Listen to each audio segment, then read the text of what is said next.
Good day, everyone. You are watching Devil's Advocate. This is Perry Gruber.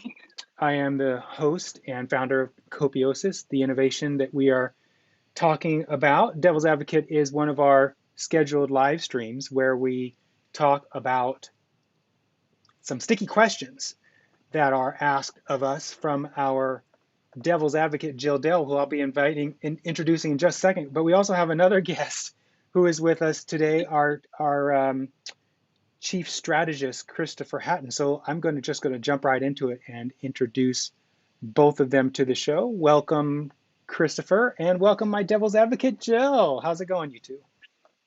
Hello. Doing well. I'm very excited.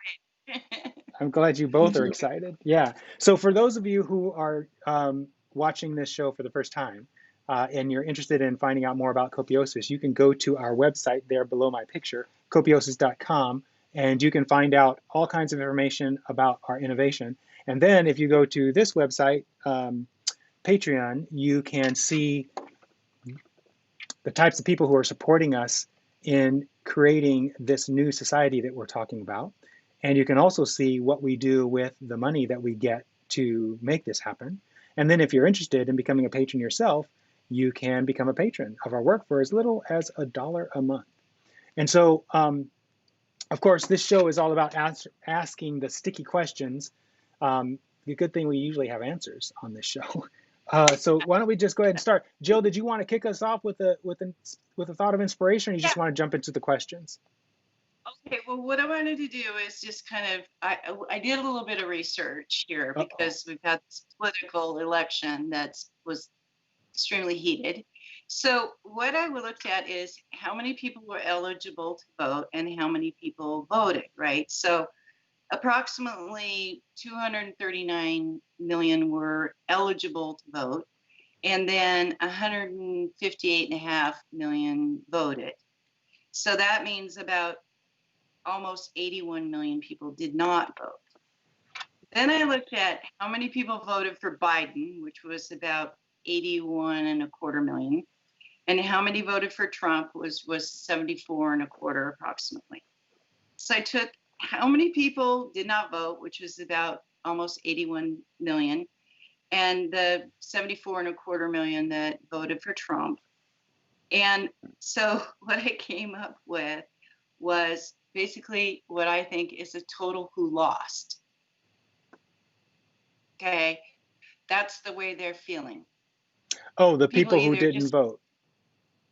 know the people who voted and the people who just didn't even vote, right now they are feeling defeated. Okay, which brings up and toppled with this pandemic going on and how disconnected people are because of that, and putting this another layer on top of that. um, I've been thinking about, okay, so if you're one of those millions, which is about 155 million people in the United States, what,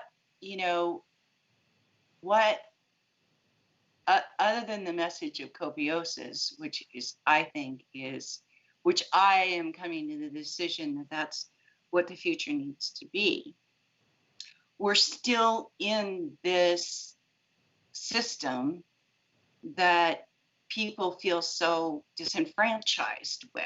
Good word. So how do those people who are, searching for a way to make a difference, right? Searching for some way they can make a difference, or want to become politically active in ways that will make the greatest benefit. And I think of that greatest benefit as the type of changes that Copiosis wants to make. Sustainability, livability, following passions, all of those great benefits of Copiosis. So I as a person, this is a little long, I'm sorry, but I as a person want to get involved in my local politics. And I want specifically the city of Oregon City, where I live. And I've come about with a vision because of, knowing the city for a long time. And we are a historic city in Oregon. We are their first city in Oregon. We're very historical. We take a great deal of pride in that. And what my vision is that I want to create a new history for Oregon City, to be like, just like Silicon Valley was the birthplace, I guess, of technology. I would like to see Oregon City become the birthplace of innovation and the use of technology to better the lives of the citizens, while also providing jobs and opportunities for the people of the city. So that's kind of my vision. Like, there's just incredible opportunity there. And so if we as a city could attract people that are doing things like uh, different recycling methods, different water system methods, different sewage system methods, different energy, different building, different, all of the things that make up what a city is, and start bringing those minds and those people that know that technology to the city. So that's a pretty big vision, right? And I'm on the ground floor. I don't know squat. So what, for somebody that even has just a small idea that they want to promote within their city or their county or their state or whatever, what is the path you would suggest? Chris? So, yes. First, thank you for the opportunity to be on Devil's Advocate. I appreciate both of you guys, and I enjoy watching the show here. I think how you just laid that down, Jill, was pretty spot on to the things that would go into creating substantive change. So, the vision is one thing, but the groundwork is something completely different. Exactly. Because, in a jurisdiction, you're going to run into differing opinions and differing ideologies that are going to be for or against one or the other of the massive vision that you have there. So in a nutshell here, on a very basic level to begin, you're going to want to start with conversations and asking questions. And this is not just specific cherry picked people. This is totally going out of your comfort zone if you're not a people person, and just getting to know people. And and I'd say absent an agenda to begin, because you want to be able to make friends. So you have people that think of you as someone that's it's pleasant to talk to, and is truly interested in what's going on in my life, and Right. the more That values others and others' opinions, and is open to discussion and wants to know what people are thinking. Like, what do you want? What's your vision of what you want to see? What do you think the city should look like, or whatever? So this comes in later, because truly you want to be able to be social. That's the first step.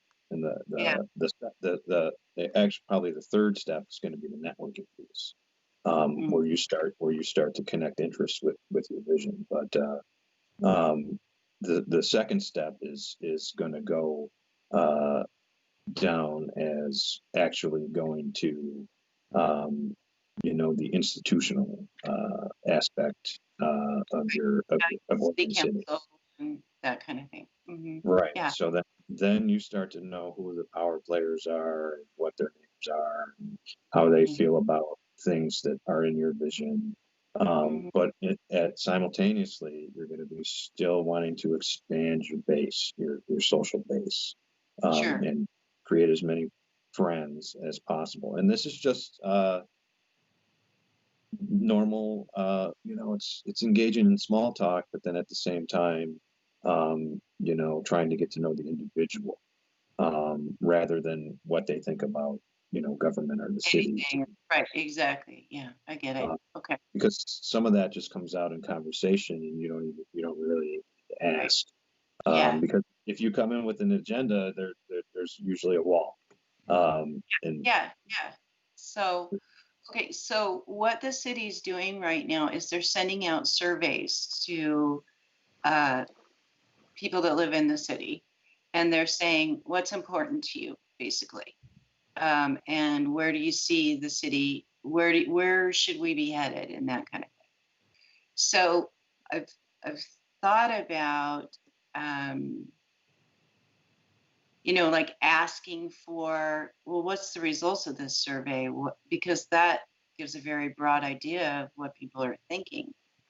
And I've thought about just starting to attend like city council meetings just to see what the talk is and what people are talking about.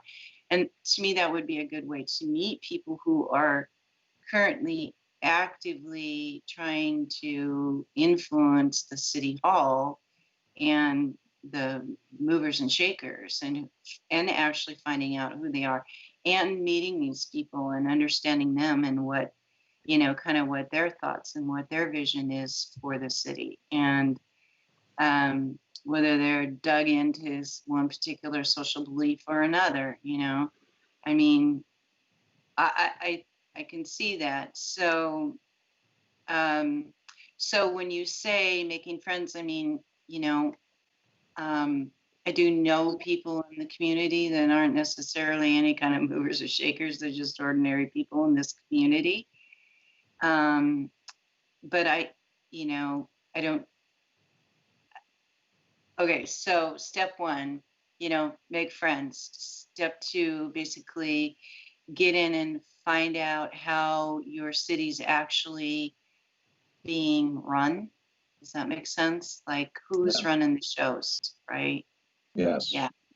And then so let me jump in there. So the purpose of the friend making is to be able to bring them into the city council when it's time to act, so that they can talk during the public comment period if they support you in that. Yeah. But you don't want to start the relationship like that, because you're not. No. I mean, you I already mean, have relationships. unless you're running for office, you don't want to start the relationship that way.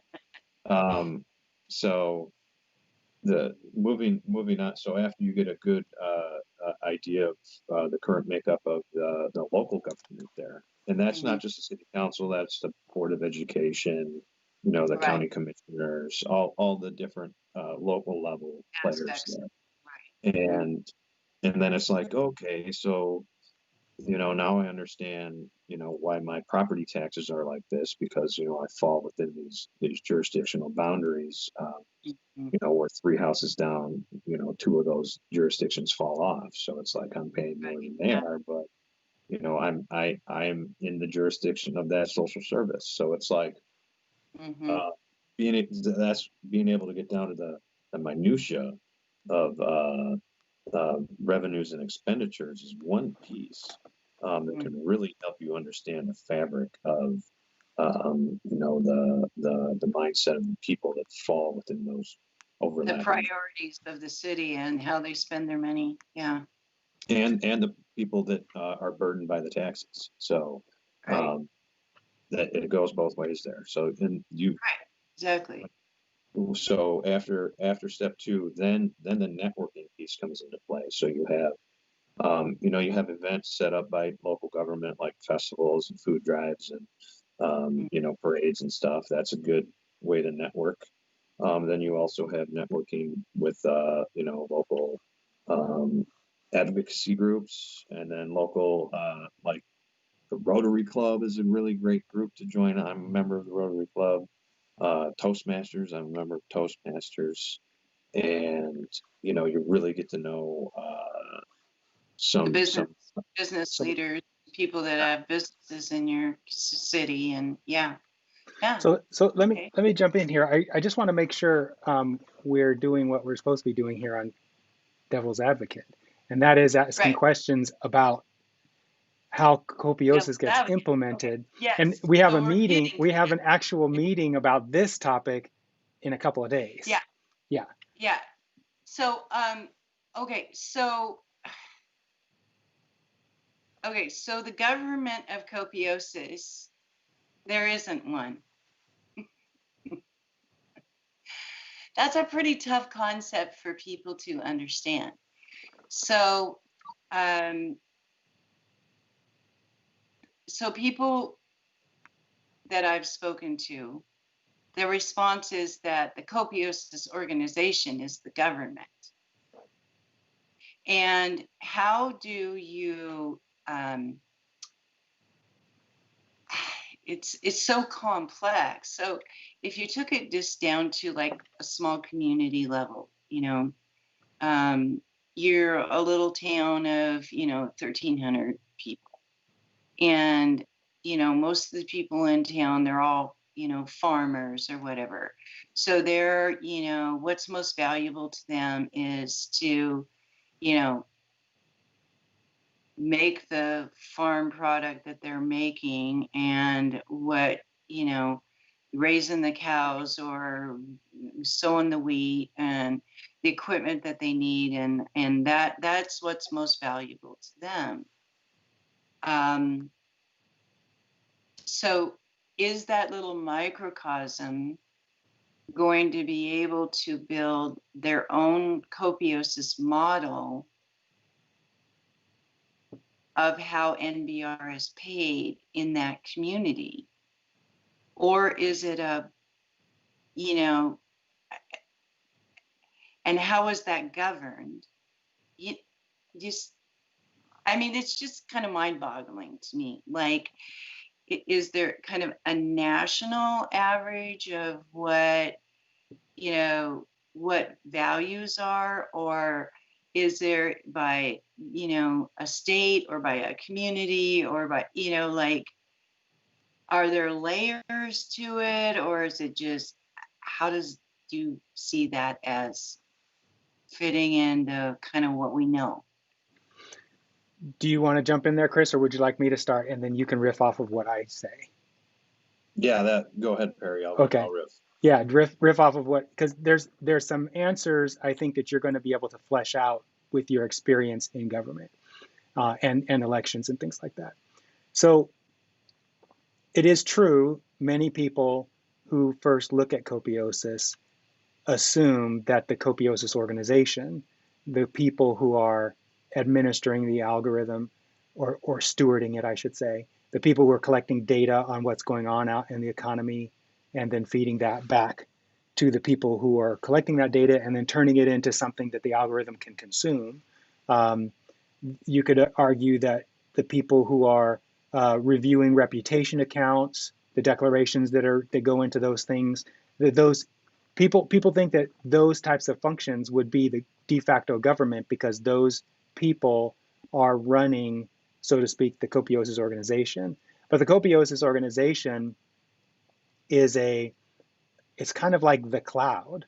You know, when I saw a TV show where this guy had dropped into the future and he tried to pull the hard drive out of this video machine, and the convenience store operator was like, "What are you doing?" And the guy who wanted the recording said, "I need a hard drive out of this machine so I could take it and look for the criminal." And the guy says, "But there's no hard drive in there." And the guy from the future, from the past, says, "Well, where is it?" And the clerk goes, "It's in the cloud." And he said, and so the detective goes, "Well, give me the cloud." And it's not like you can put it in Right. your hands, you know.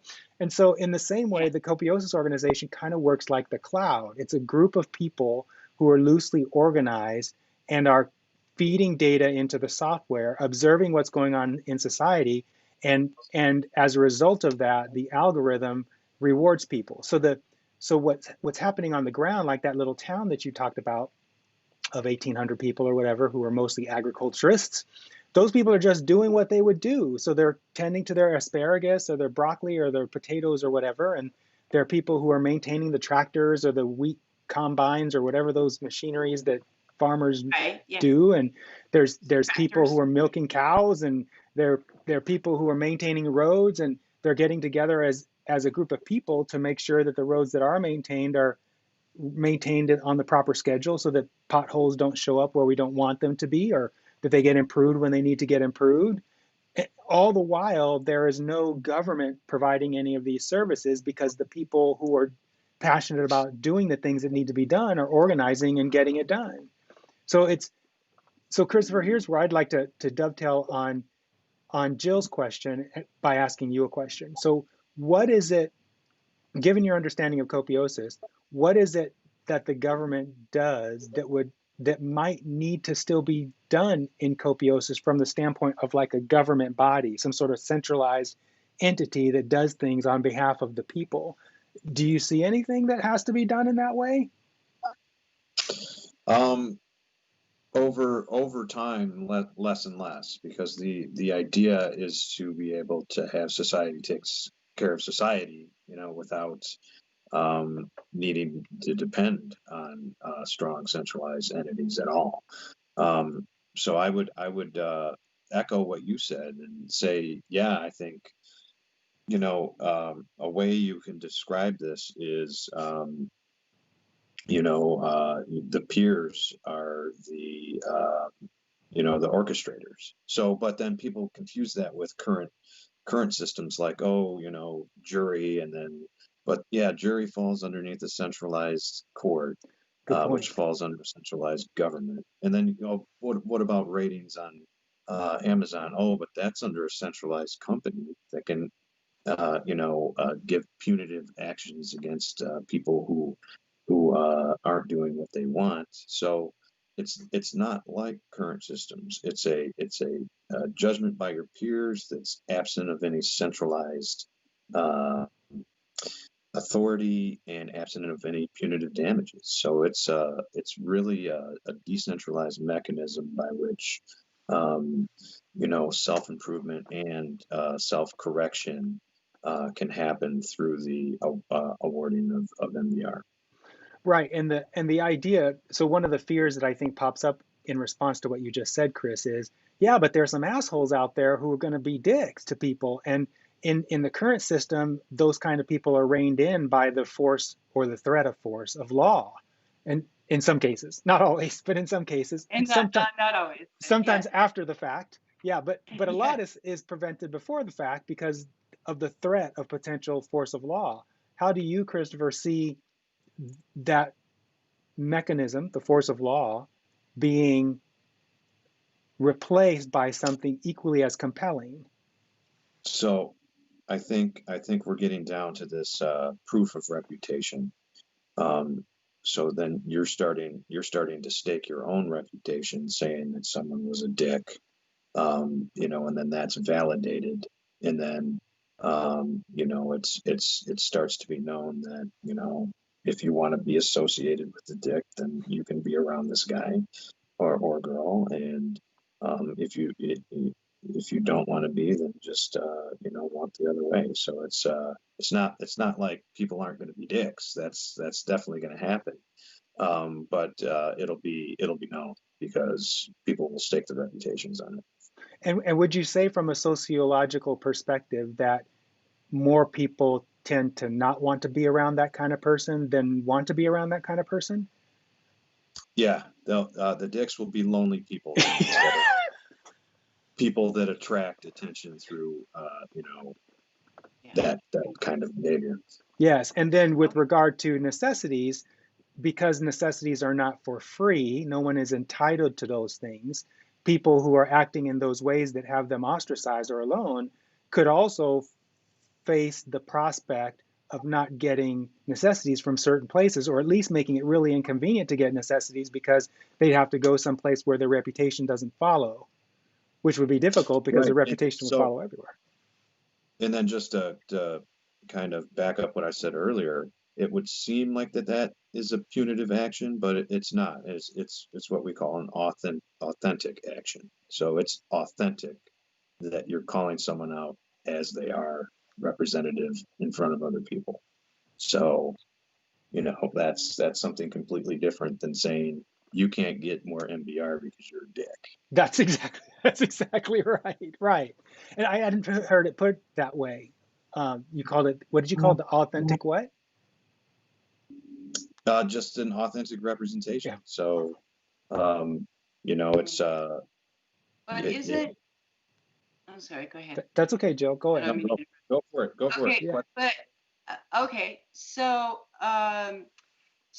the dicks, male or female or old or young or whatever, get ostracized, and don't get, no longer have their housing, no longer have access to food, and whatever. So now they go off and they create their own little community of dicks, and then they will work together then to destroy Copiosis in any manner that they can.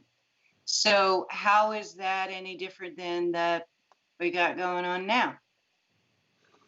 That's a great question. So let me quickly, and then you can follow up, fill in the gaps. Yep. Perry. Yep. So first off, they're not disqualified from earning MBR because they're a dick. Right.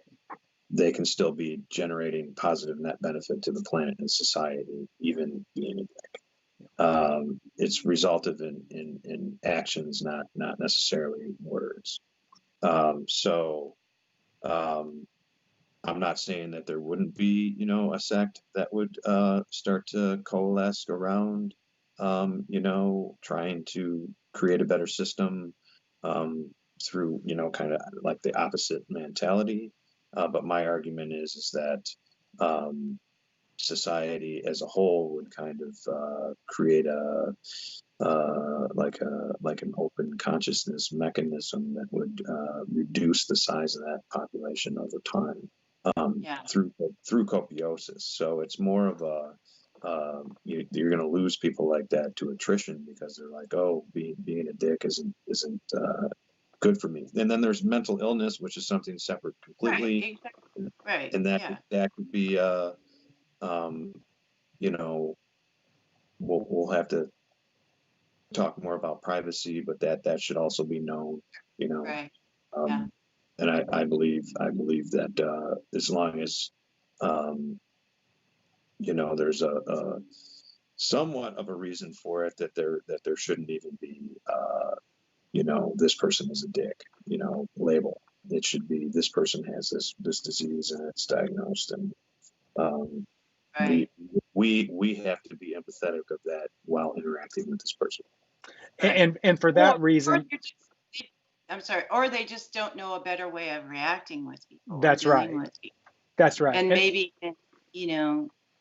some education of sharing and just experiences that they have in the copiosis would, in fact, help them learn not, to just express themselves and not be a dick about it.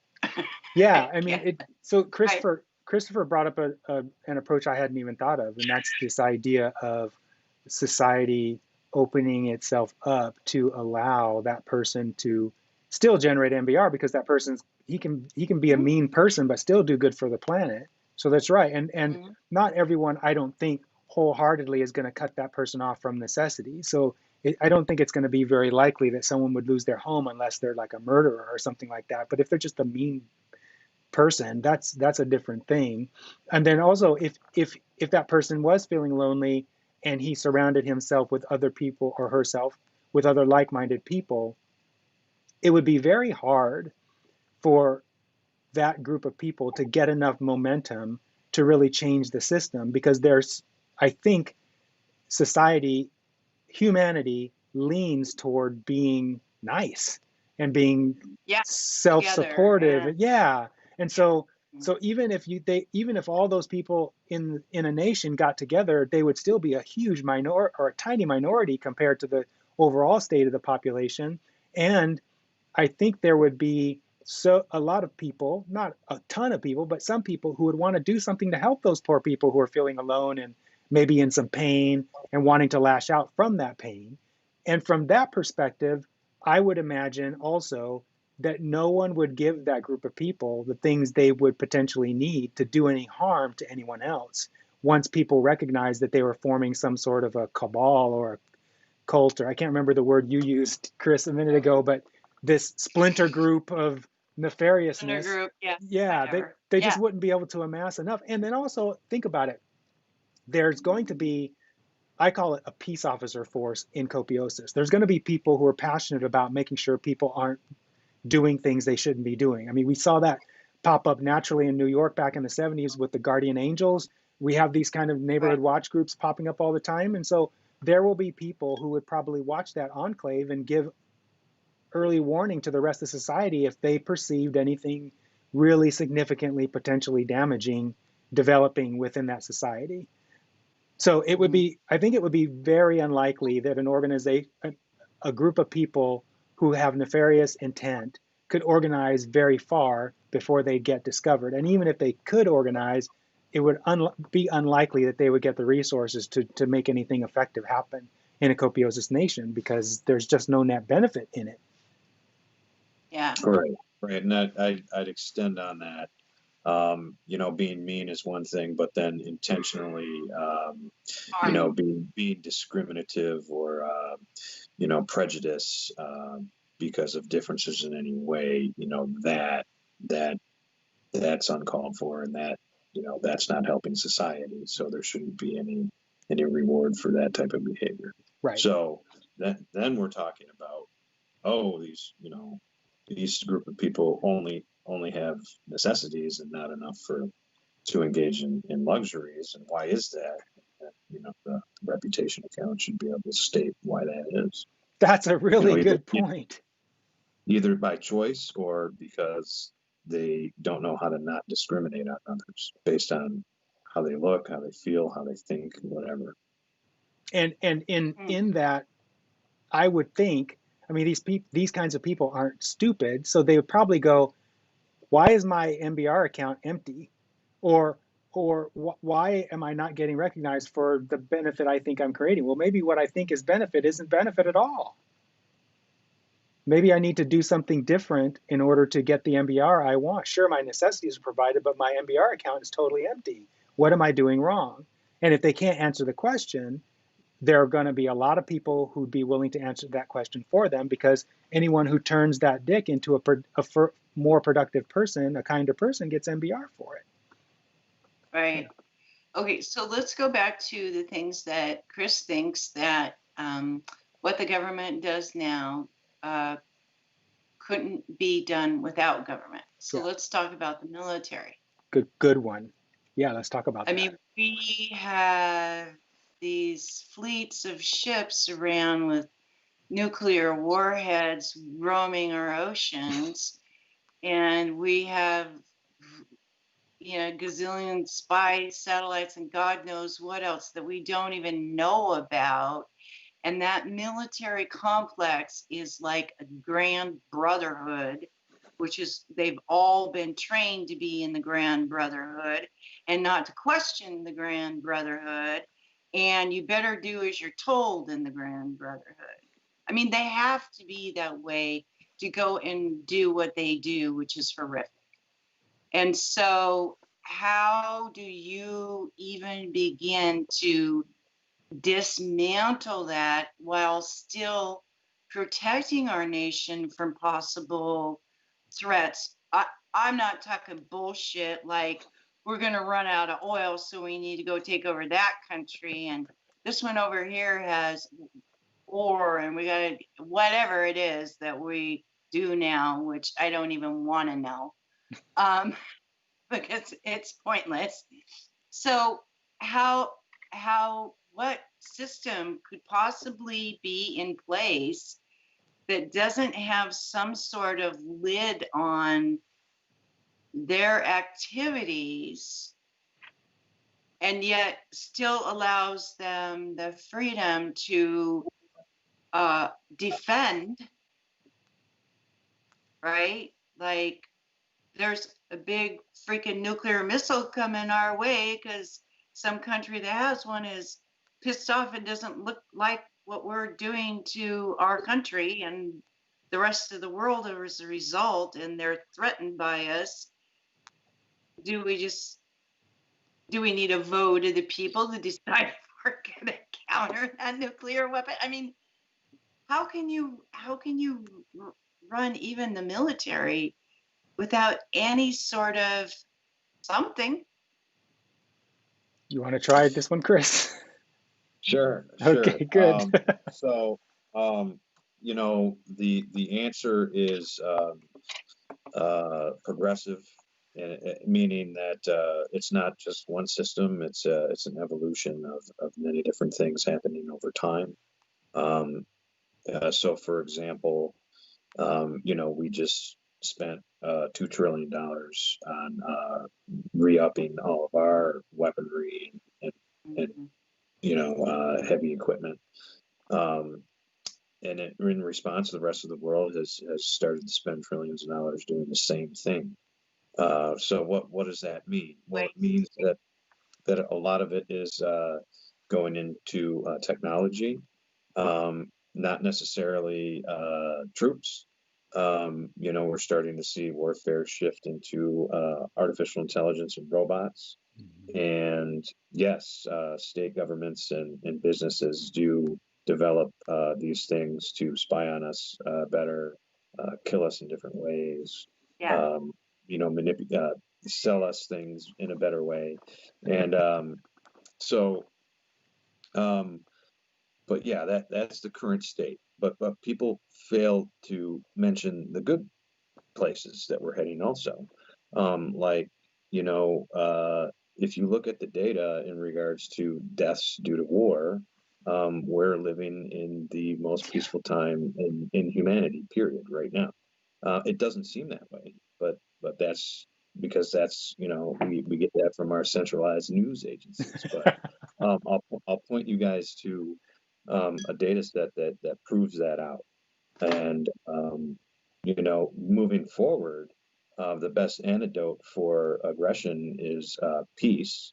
You know, absent um, stage setting, meaning, you know, the United States doing something on their own and blaming two other countries for it, or any other country doing the same thing.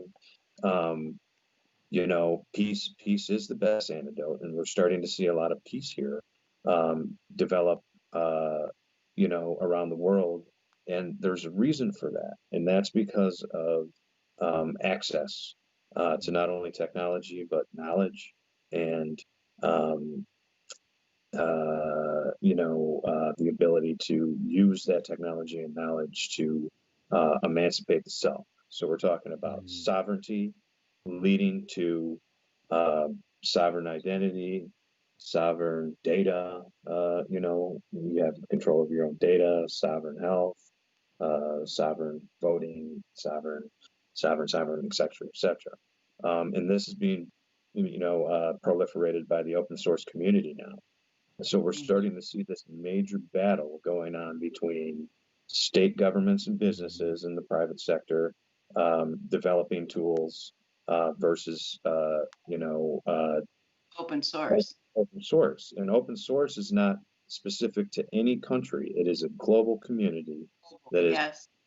built with digital citizenship of people with like-minded intent that are going completely against these major power players.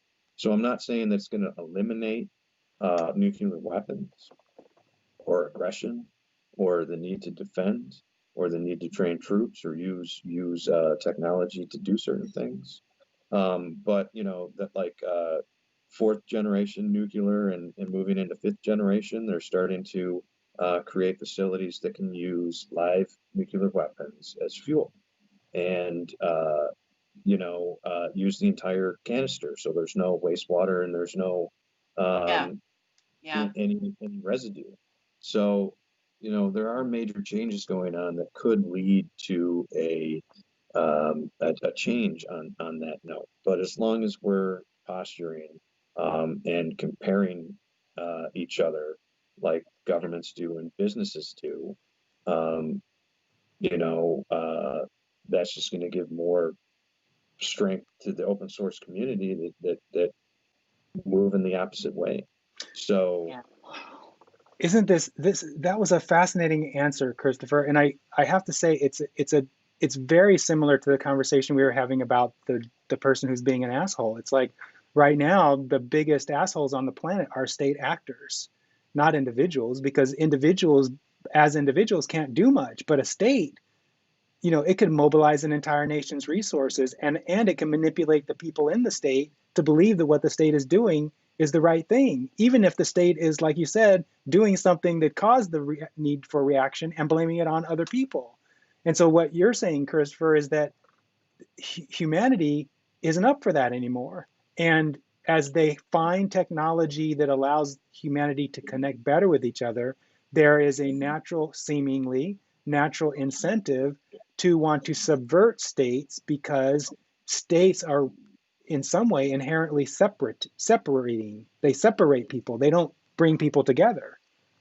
And so over time, we could see, and coincident with the lack of nuclear proliferation, maybe, or at least the lack of desire to use nuclear weapons because of the horrific implications of using them, there is more, and combined with the fact that we're in peaceful times and more prosperous times, and prosperity tends to create inertia against conflict, we could see a world where when Copiosis is implemented, there just isn't any negative reaction because the world is so open to accepting such an idea.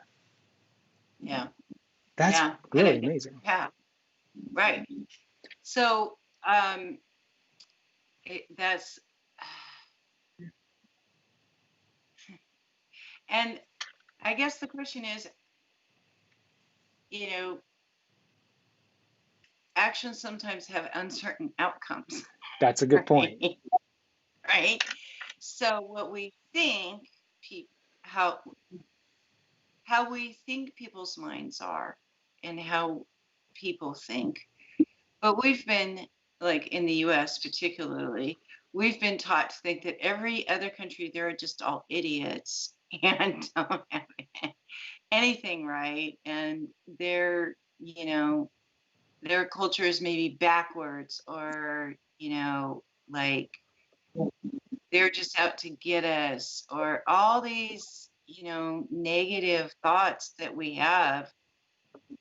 Particularly, I hate to say it, is if you're less educated, or you haven't traveled, or you haven't been exposed to other cultures, or immersed in other cultures. I mean, you might go to Mexico, but you're not really immersed in their culture. You're just, immersed in the hotel, complex that you stayed at. So I'm just, do we really, how do we know that what we're saying about people's minds and what their spirits really want has any truth? That's a good And is question. it the majority, or is it just the enlightened few, or, right? Like, That's a good question. A lot of Americans probably ask that question, Chris. Yeah, I'll just build on what I was saying here a minute ago. If we're trying to get a more homogeneous population by learning and incorporating other countries' cultures into our own practices, I don't believe that's the point. I don't believe a homogeneous culture is the way to do no, things. I wasn't saying. No, I'm just riffing here. So Yeah. my belief is that through this open source mechanism that we have discussed here today, that people do have a meeting of the minds through all different kinds of cultures on a particular thing. So that's where these relationships are going to be drawn from, regardless of where you're location on the planet is, Yeah. Hmm. because you're thinking about the same thing and trying to create change in the world based on that same thing. Can you give Right. a concrete example about that, or a more tangible example? I get what you're saying conceptually, but can you give an example where that is happening or would happen? Yeah, so there's an organization called Singularity Net, and they use this open cognition, open source platform from which to bring in players from across the world. And their main goal is to create the first artificial general intelligence, so the first super intelligence through open source mechanism, meaning the war for that, states and businesses are trying to do it, and at the same time, so is open source. So one of the um, communities that have sprung from that is this agent-centric community that we've talked about in a couple of our live streams before, Perry. Mm-hmm. And a gentleman out of St. Petersburg, Russia, has developed this brand name of AI Gents, for artificial intelligent agent, which is meant to be an artificial intelligence that will represent you in all of your digital dealings. So it will decide what happens with your data, not any interaction that you're doing on your own computer. It will decide what information is sent to you based on your own profile. It will decide whether or not to accept advertising from anything, and then eventually, it will engage in making the purchases for you itself based on your profile. So there's in that alone, Yeah. when the agency picture is removed from your liability in interactions with all of the things around you, that opens up a tremendous amount of freedom that people don't even think about now, And because they're, you, they're locked in now. yeah, well, yeah, that's the thing, and they're locked in, and you don't need to. Not that this is a good thing or a bad thing, but you don't need to know another person's culture if your agent's out there doing the work for you. You don't have to experience any sort of conflict of cultures if the AI is taking care of the interactions, and so you can have and wow, if the AI can take charge of that sort of interaction, then you no longer have the conflicts that exists that create the need for states in the first place, or even really, yeah, or government in the first place, right? Yeah, so you can really extend the eventualities to that state. I believe it. I really do. It's like it's completely different, because we all feel like we have to go. We have to be. It's just so hard to explain. The difference between what that world would be like and the world we live in now. But we are every website we go to now, we have to say, yes, I accept the cookies, and then they Yes. can track you, and then they sell all that data to third parties that then advertise to you. So it's gonna get much more invasive, and then all of a sudden it's gonna disappear. Whoa, Yeah. what just happened? Yeah. And then that's just gonna open up a whole level of freedom, and that, I believe, that's gonna happen within the decade. Yeah. So Yeah. So, question about this. So, if this AI, uh,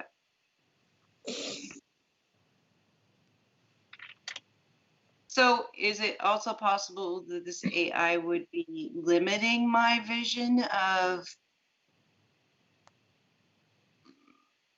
the world around me? I mean, you're asking because who's going to control what the AI lets you see or not see? Is that what you're asking? well, according to what, if I understand what you're saying, is because the AI is like what I'm searching on Google, or what I'm searching on Facebook, or what I'm, other sites that I'm going to, or what I watch on TV, or what I am interested in, or what books I read, or what I order at the grocery store, what food I eat, what all of those, like my, where my health is, all of those things can all be combined into this AI thing, which is kind of a semblance of me, but I'm a constantly changing, evolving, learning sort of being. So how is that reflected in you know, in a piece of what if my software. AI device gets sort of stuck? Because I watched, 137 horror movies this month. The AI is going to go, this girl's on a trip, and but she's on the trip, so I'm going on the trip with her. Do you understand what I'm saying? Like, how could you control that AI sort of, or understand even what your AI knows about you and believes about you? Because they're believing something about you based on what you're doing. So, does that make sense? I mean, you kind of explained it in a good way. Because yes, humans have their limitations. We believe that we know ourselves the best, and and in fact, that's definitely not the case because when we see something new, sometimes it triggers something that we've never felt before. Right. So, Wow. and that's that how you were saying, I'm constantly evolving and constantly wanting to Right. expand. That Yeah. that plays a role in that, and I believe that AIs have perfect memory. They will never forget anything ever, and we remember about 20% of the stuff. About And we we can remember wrong a lot of times too. right, Yeah. Yeah. but then we walk into a situation. Eventually the AI is going to be able to read every single thing. It's going to scope the joint out and be like, all right, I'll remember everything around you in addition to what you were doing at that point in time. So I would argue that the AI would eventually know you better than you think you know yourself, and it will, um, provoke these new, the excitement you get from new things more than we would be able to do ourselves. Well, this Mm, this this is an amazing conversation that went in directions I didn't expect it to go, but wow, what some yeah. a lot of interesting content. And I hadn't It taken a always goes sing up. it does, doesn't it? And I haven't been able to take any of the breaks because the Sorry. conversations have been so Sorry. good. No, it's okay. But we are nearing the top of the hour. So is there one other question that you have, Jill, that you'd like to ask, or should I jump in and ask a question? One more question of Well, Christopher. no. For today, I think I've got a general kind of feeling about. I'm still sorting the whole Copiosis organization as a not a government and Yes. how to define that for people. Yes. It's just like um, I watched an interview that you did with Perry recently, and what you said is that you get, like people send in all these letters to their legislature, right? And then these clerks go through and they sort of sort out these letters, and they have actually control or some ability to push this letter aside and promote these letters based on their own perception of what their candidate would be interested in or not interested in. Is that Completely, correct? So, completely. how does the Copiosis organization, which is data gatherers, there's trillions and trillions of data that's going to be.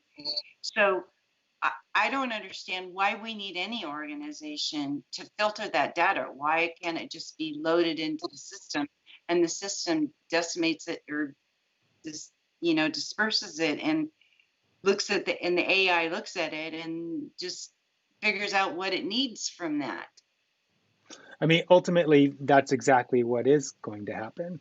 But it's going to start just like we are talking about now, how people fight battles on battlefields still. It's going to start kind of that way. So there's going to be people that are going to need to collect this data in the beginning, but already we're seeing the Internet of Things, which is going to automate a lot of that data gathering and almost eliminate the need for human beings to get involved in that process in the short term.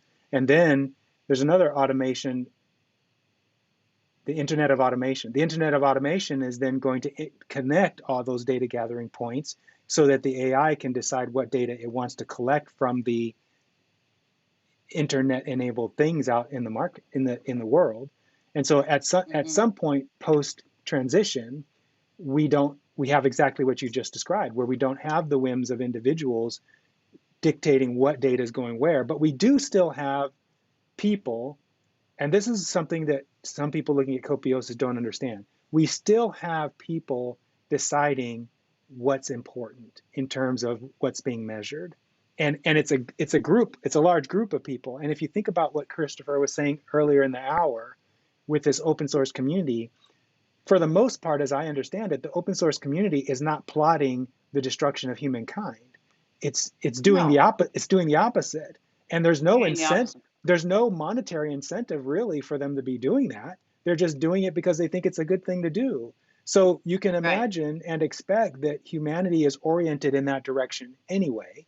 And so the people who are going to be deciding, which is everybody, what values are important, you're going to get values that are aligned with the moving forward of humanity. And so it's all good. But the question I'd like to ask Christopher at this point, because I think it dovetails what you just asked, is, okay, Christopher, so from your perspective as an expert in politics, give us one scenario where you see this transition happening from where we are today into the singularity point where we flip over into Copiosis in 4 minutes or less. Okay, so a good place to narrow in there, I think, is social service delivery. So when we're talking about education or healthcare or food and water, we're talking about using either income tax or property tax to be able to generate enough revenues to then flip around and put into an expenditure reel enough of these social services to deliver to make sure that we have a strong safety net within the jurisdiction. So that's the gist of trying to make sure everybody's taken care of in our current society, and for the most part we do a pretty good job of that. And some partisan ideologies would say, well, they don't deserve it, or we need to make more of it, and that's just the way it is. But when we remove that dependency off of the government's hands by taking care of it ourselves, through the transition into Copiosis, through abundance, we're talking about society taking care of society without raising taxes and putting it on an expenditure reel, and virtually those taxes can be eliminated at that point. Because it's there's no dependence on the government. So it's a win-win-win. And then the less revenue government brings in, the leaner they're going to be. So at a certain point, we'll decide what we want out of government, and that will be, in my opinion, leaner and leaner over time. So in a nutshell, that's the kind of the thought process I have there. And then how I go into abundance, and we go into abundance and stuff. But I think that's a fair assumption there, is that what we're trying to create is removing that dependence from government and other power entities that would centralize that dependence into them accumulating more power. Exactly, Christopher. Yeah, it's the power pillars you're talking about all the time. Real quickly, can you name what those is it 5 or 7 power pillars? Yeah. Well, we go with 5 basically. So we have business, government, nonprofit organizations, religion, and then you can pile a bunch into the other. So, but they're smaller than those 4. Yeah. Gotcha. Excellent. Well, this has been an informative hour for me. I didn't think this was going to go the way it went, but it went beautifully. I just want to thank the people who were watching live, and thank those who are watching on the recording. And also just remind you that this is a live stream called Devil's Advocate. We run every Monday now at 1 o'clock Pacific time. And we ask the difficult questions and come up with some stimulating conversation. I can say for sure, if you're interested in finding out more about copiosis and you don't know anything about us, feel free to go to this website right here, copiosis.com. We have a ton of information for you. The one below that is for people who are interested in supporting our work. And we have on that website a budget that lists where all the money is going. And then also, if you haven't already, feel free to subscribe to our YouTube channel, because we have probably over 120 videos we're going to be posting online in a trickle-down fashion shortly. And it's segments of this show and other shows. And I promise you, every single one of them is going to be really worth paying attention to. So lastly, I just want to say thank you very much to Christopher Hatton, our legal strategist, for participating. It was great having you on board, my friend. And then, as always, Jill, Devil's Advocate, thank you for being on today. And to the rest of you watching, thank you very much and have a great rest of your day. Just do it.